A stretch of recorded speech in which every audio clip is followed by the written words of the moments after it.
白い朝揺れるカーテンこぼれる光冷たい風昨日までの暑さはどこへ一晩温めた半分ほど音も外と中の気温差電車の音、鳥の声ああ、いいだなこっちのわずかに僕の肌さしてくる今日という日が始まり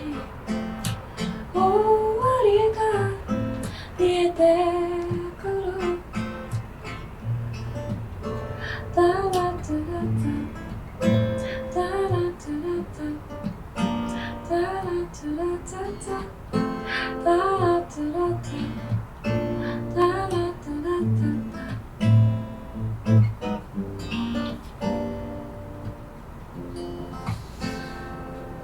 咲いている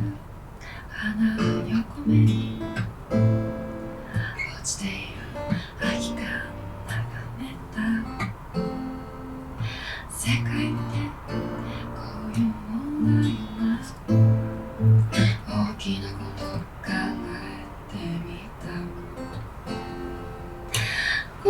っちの方は静かに僕の肌さしてくる今日という日が始まり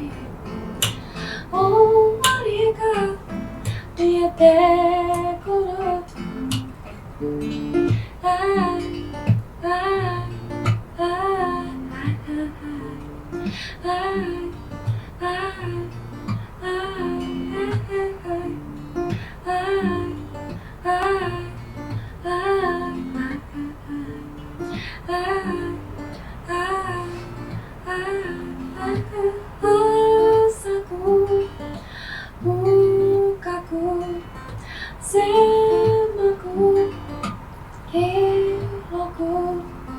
進み戻るそれでもいいかな